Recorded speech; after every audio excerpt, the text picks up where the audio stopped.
Good afternoon. Hope you're good. I'm Jack Chew. It still comes in hot, doesn't it, that music? I'm going to have to keep working on trying to dampen that down a little bit. I keep forgetting to sort out that video. Sorry about that, blaring in your ears this Monday afternoon.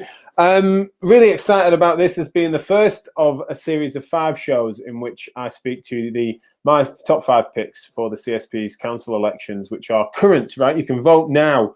You've got like this week and next week, I think, to vote. And so, as I said in my show on Friday, one of the main conclusions of that show is for you to vote, engage with the process. I really encourage that. I can't believe the talent that is on show, and also, as will be demonstrated from the next 5 shows that I've got planned, you will hear from those candidates, and we will be in better shape as a profession, and the wider industries associated to our profession will be in better shape if we have these people at the helm. And I believe that with my whole heart. So I'm delighted to get stuck into it, including today with Sue Julians, becoming a friend of mine in recent times, I would say. I don't know if she'd agree. She might put me right on that straight away. That would be amusing. But we've spoken on this show and behind the scenes, especially since the pandemic, really. I think our paths have crossed more online. And I really just, as I said on Friday's show, just love how she thinks and love how she puts herself about, really, in terms of certainly one that just quite obviously avoiding all the corners in which sometimes people do hide. You know, all the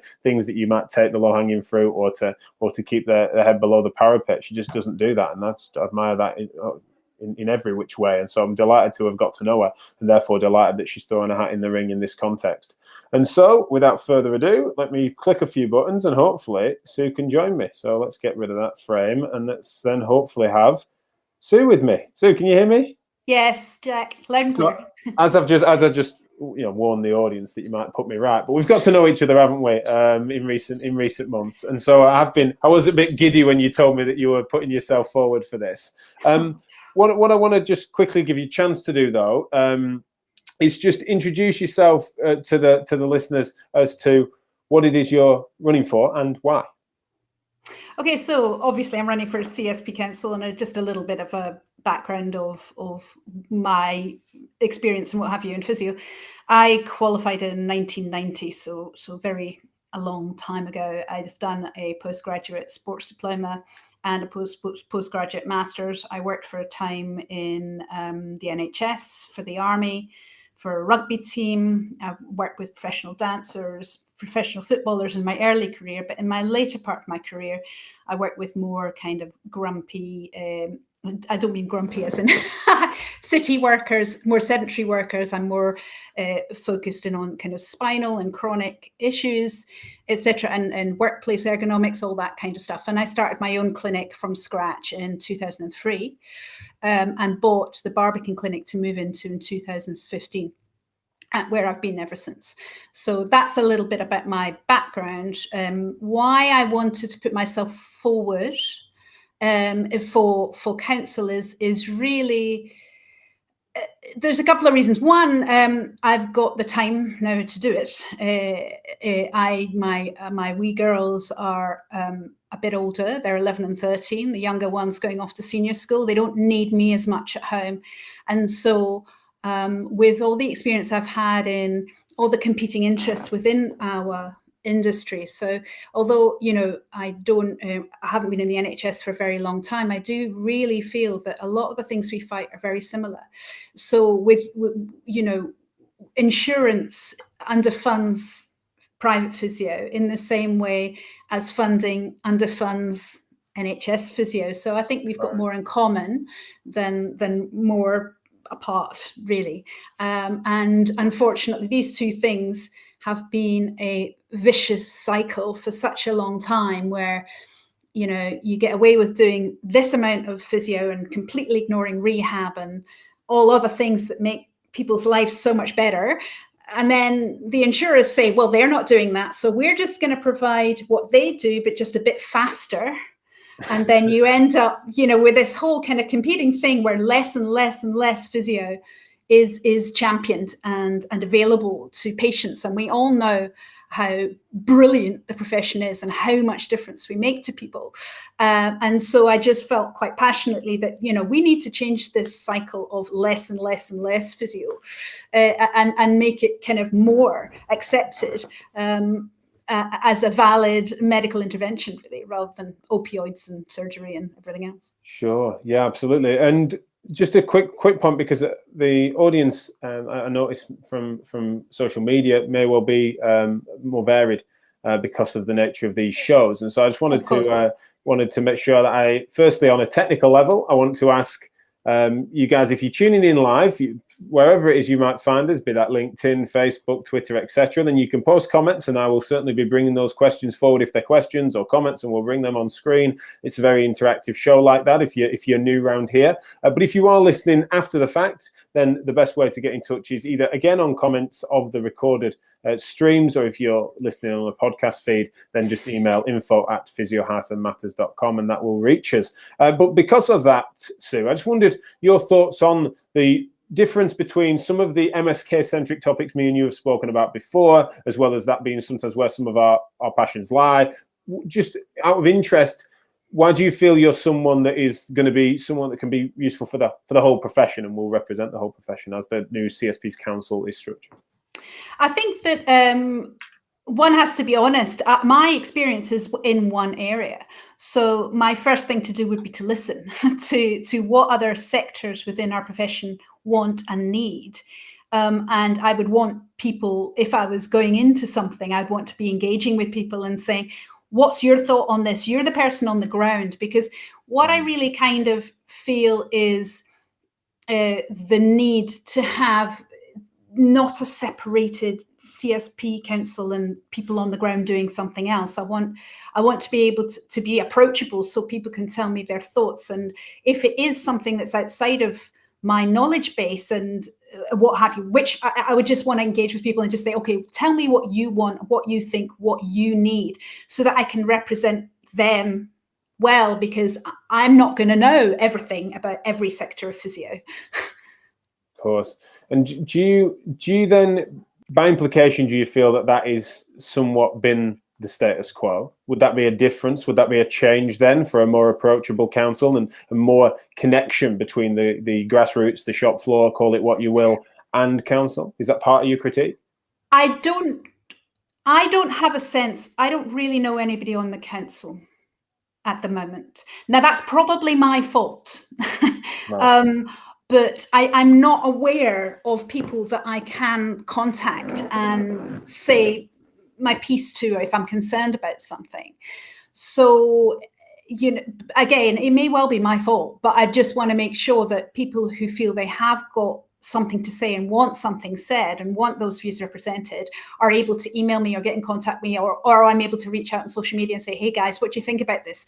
Because this isn't an area I'm so familiar with, so that I can get a reasonable idea of what people's opinions are going in.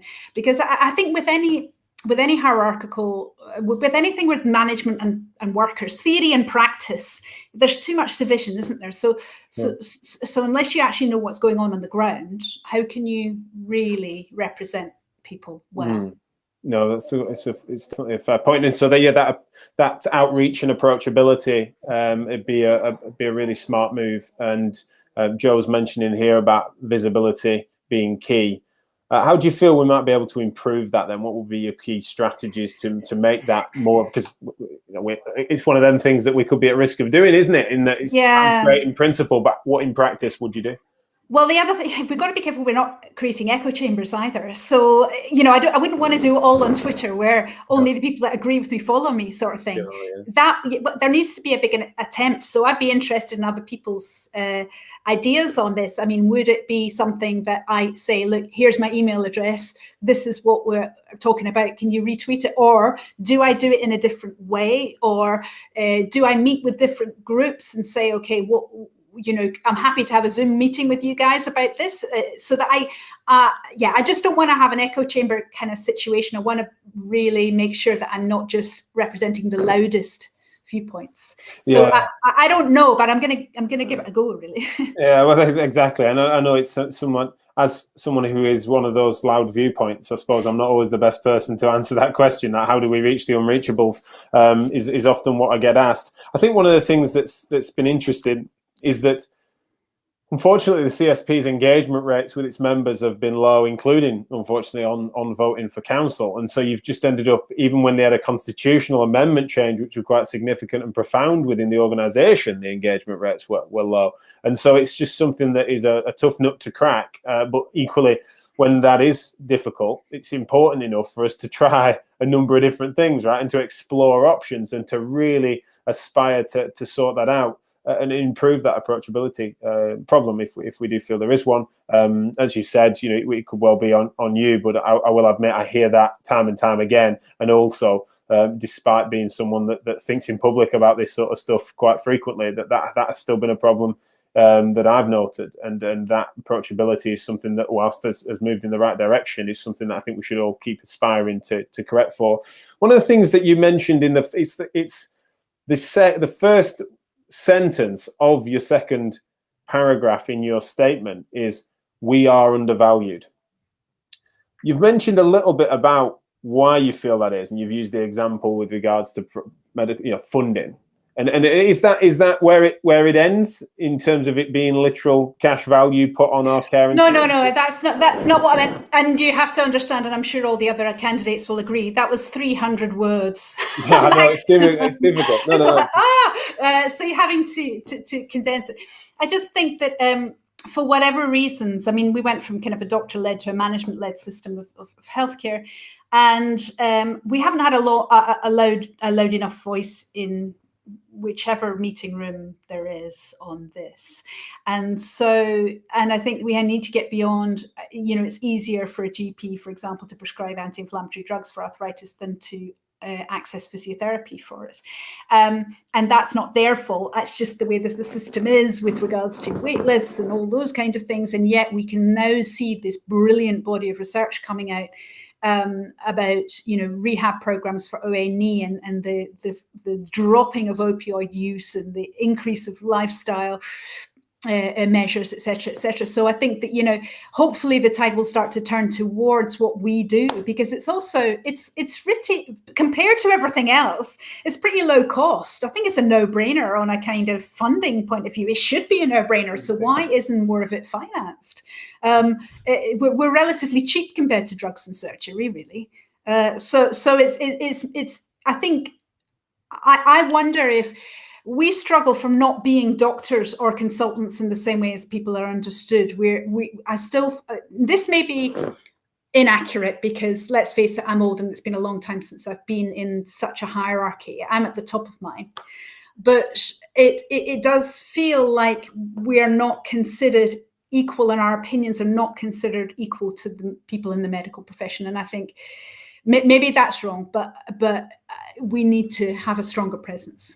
No, I mean, I agree with it. I certainly it wasn't a line that I had a bone to pick with. It's something that I speak about a lot. I think there's a few levels to it. There's certainly the financial aspect of undervalue, where as soon as you can measure it, you can sometimes see that that's where it manifests. There's then also that internal value with regards to within healthcare professions and within what are considered to be hierarchical schemes, and where that our voices can sometimes get subordinated. Then there's also this, what is probably the most challenging of them in many ways, is this social value, right? How respected do you feel we are as a profession amongst the public? So what's your take on that?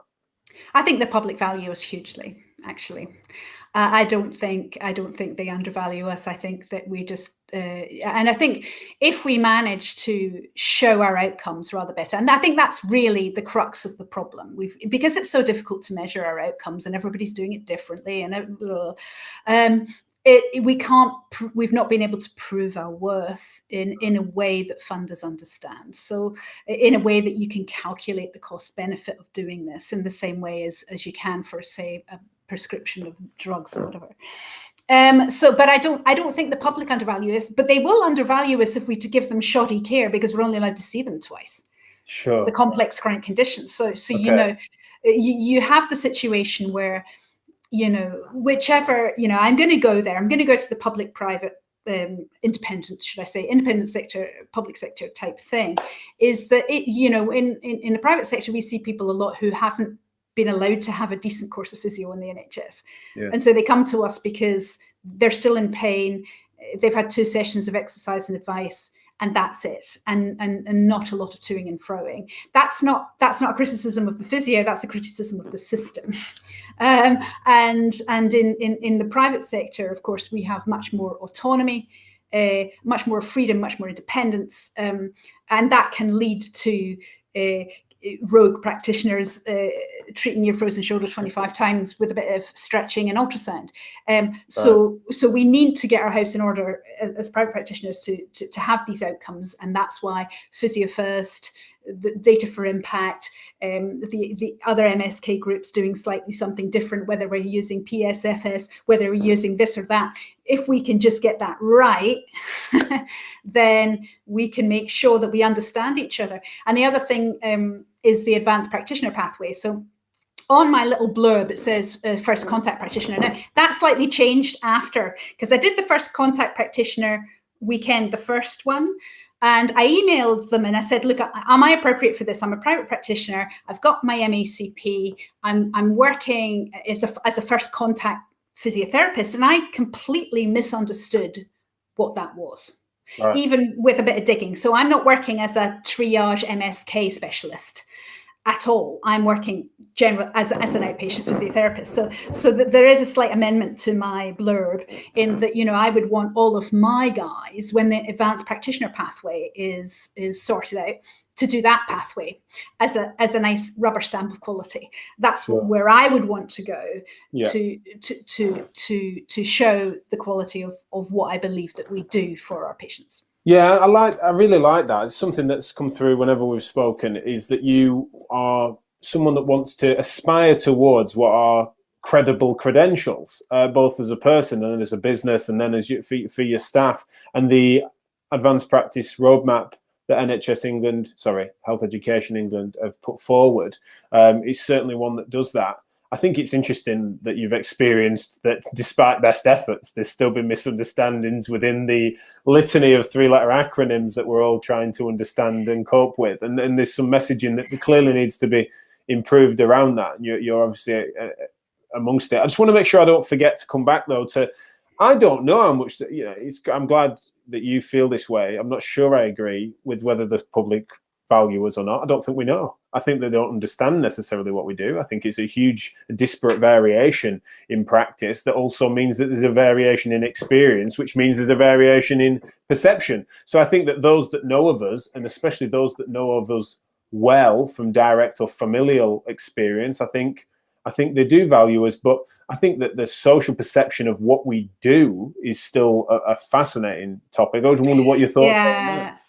I think I can only speak from the feedback that we get from, because I do a lot of stats I've got 3 big company contracts and I do quarterly stats for them, and we ask them, all the patients, for feedback. And in fact, one of the companies I work with has almost like a Uber driver 5-star thing going on. Okay. And so independently, the patients vote give us a rating to the company, and that's quite interesting and quite nerve-wracking when that comes around. Fortunately, the guy I've got going into this particular company is brilliant, as are all the therapists that work for me. But he regularly scores a kind of 5-star rating. But I think there's a difference between obviously my own clinic and what my patients are telling us, as opposed to person on the street, and I don't really know the answer to that. That's what's interesting, isn't it? Like I can't help but be fascinated by that. Right? Let's do some, you know, appropriate methodology of capture. But what would that look like? What do you know of physiotherapy, of physiotherapists, and for us to try and understand that? I think that there's such a difference between those that have been exposed and those that haven't to us. I've just noticed that I was meaning to come back to this. Graham Pope has commented from LinkedIn. Hi, Graham, and thanks for listening. I'll come to your second comment in a second, but I want to just address this. This is something that's independent of Sue's interview, of course. We've got my 5 picks for council that are on the show Monday, Wednesday, Thursday, Friday, and then next Monday. Check out the timetable. I should put that up on screen, actually. I'll set to doing that when Sue next answers. But Graham's asked, am I having all the candidates on for a chat? I'm having all 5 of my picks. I don't know how many have gone for it. I think there's maybe 12 candidates on the whole ballot. No, they're not coming on the show necessarily. I'm not averse to it, but generally it's also not my job to do that. I wasn't commissioned for a series or anything. This is me granted with my biases. Also, 5 people that I know and would be really confident in vouching for. So these are my 5 picks for council. But a few people have asked that, so thanks, Graham, for doing so. He also then goes on to say that to the public who have experience of exposure to physiotherapy, doing the main value as a profession and professionals, the challenge is that this is a small proportion of the public. Does that speak to what you've just said there? That's exactly. I completely agree with that 100%. And I think that actually some patients feel fobbed off if they're sent to physio before they've tried it. They want to see a consultant. They want to have a scan. They want to have a diagnosis. So I would completely agree with that. No, it's interesting. So what I wondered to, I really wanted to understand really is, like, what do you think timing wise is really interesting about now? Because it's definitely something we've spoken about off air, and I'd love you to bring that forward here, is to what is it about this very moment, not just for you timing wise personally, you've already answered that, but I mean, what are the opportunities and challenges we face right now that you feel it would be a really good time for us and could be a really good time for us as a profession? Yeah, yes, I did briefly allude to, I've got a bit of spare time on my hands now that my kids are a bit older and don't need me to look over their English homework and things, and pick them up from school. And also, why don't I just do more clinical work? Well, I've got arthritic hands. 2 days a week is enough for me before I get sore. And I really enjoy what I do. I don't want my business to get any bigger. I'm very happy the size it is. And I feel that it's something, with my age and experience and what have you, I've got the time to do it justice. And obviously with COVID, that brings in another dimension altogether. I'm sure I'm not alone as a private practitioner in just looking at that total shit show that all of our NHS colleagues were going through and thinking, what can I do to help? And you put yourself on the NHS bank. We weren't used, they're all kind of, I did a bit of test and trace, but gave it up after a week because they were paying me to sit and do nothing. I did a stint at the Nightingale Hospital at the beginning of the year. But there was resource for us to be involved, and where the links aren't there for it to become very easy. So I actually thought about, how can we help with not just this, but in the future, is the scenario that we use these networks, these extra qualifications, this directory of people who we know and trust have done the same stuff as us, so that we can have some surge capacity in the private sector later down the line. What happens when another winter crisis comes along and maybe we're a bit quieter in private practice? Would it be some point where we could take on some of that work and collaborate a little bit more rather than everything being stretched to the max? Well, NHS has got to be able to trust the private sector to do that. We've got to prove our worth. We've also got to do the shit jobs as well as the good ones, or not shit jobs, but we've got to take on. Yeah, there's some grunt work. It's not all just glamour. You can't just exactly. You can't just take the patients and get paid and expect to be thanked for that. You've got to do the other stuff as well. Some of the governance, some of the measuring, some of the training of junior staff, mentoring, all that kind of stuff. So for that, we need to have that kind of trust. And so that was one of the other things is so do you like this kind of, it's probably not the best phrase for it, but I kind of get why it's been used, but they've sort of suggested a reservist sort of scheme. I think, Territorial Army type thing. Right. It makes sense to me. I worked for the Army for a couple of years, so I was very well familiar with it. Right. In that, a private practitioner would do a week or two in the NHS every year. And then they could be called upon in times of acute stress to the NHS. So it's not something that needs a lot of training, Right. you know, a lot of induction if you're having to go in and do stuff, but you've already got that skill, so you can be called on at short notice.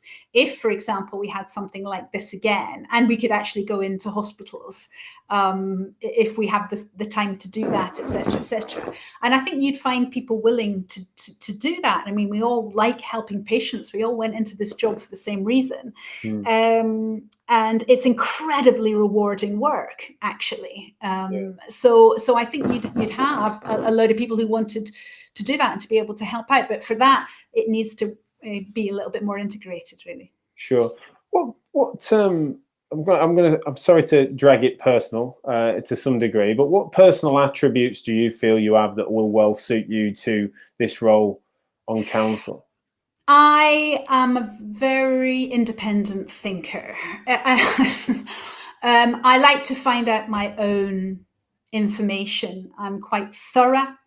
If you will probably be aware of this because you like your psychology and your philosophy and all that, the Ash conformity experiment. Do you know that one? I don't think so. Okay, maybe I know it in its. you'll know it in its different guise. The Ash conformity, it's psychological experiment, was basically if you put a load of people in the room. If you put a lot of people in the room, there's just a couple of them, and 10 of them are your stooges, right? Sure, yeah. You ask an obvious question and the answer is wrong. Do you agree with this statement? Who complies with the masses? Who complies, right? I would be one of the only 25% who would always say, no, hang on a minute. I'm not going to, I can't just take that on face value. Yeah. You need to explain stuff to me. I'm not tribal in any way. I don't go along with things just because it's my mate or because I generally have the same set of beliefs as the people in front of me. Right. I'll always ask those questions. It's like, okay, so this seems like a really great idea. Where are the downsides? What can we do to make sure that this is how we want to go forwards? And so, yeah, I will always be an independent thinker, an independent voice, not scared to ask questions to an orthodox viewpoint. You can imagine, and my audience will know how much that's music to my ears in every which way. And obviously the fact that you're on this show in this context means that obviously I'm supportive of that. I think it'd be a really positively disruptive force in many ways for you to then apply said independent mind and thinking to the task at hand. However, I can already hear the sort of screams of what that would be in some ways. Is that disruption for disruption's sake? Is that just needless heresy? Is there a point in which you become compliant to the greater good? Is there a threshold that you have? Because obviously your independence, then eventually there are moments in which you will speak as a voice, you will speak as an organization, you will speak as a profession, that sort of stuff. So when does it become that group?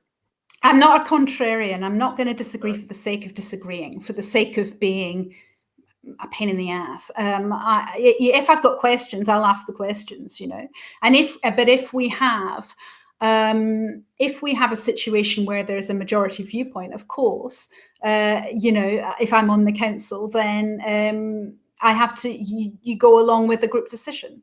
Yeah, and Graham spoke to that question really as to how would you deal with council decisions which are made but you disagree. So well, I'm only one person out of 70,000 physios in this country. I've not got a right to counter that view just because I disagree with it, really. Will you be a vocal public rebel though? Because there's a difference, isn't there, right? You could have you've had the debate, you've maybe not won out the majority, a decision's been made. Are you then, do you feel that it'd be wise for you to then say, let's make public some of the counter arguments we made in the boardroom, or is it something that you'll withhold that? I think anything to increase engagement in a council that is responsible for steering us into the future is a good thing. Sure. The worst thing you want is people to ignore the council because it just gets on with its stuff and never speaks outside of its thing. Right. So if there was, I'm not on the council, so I don't know how it works. And if there are rules that say you cannot say anything against this, then of course I have to be bound by the rules of the council. So I would have to I would have to comply with that.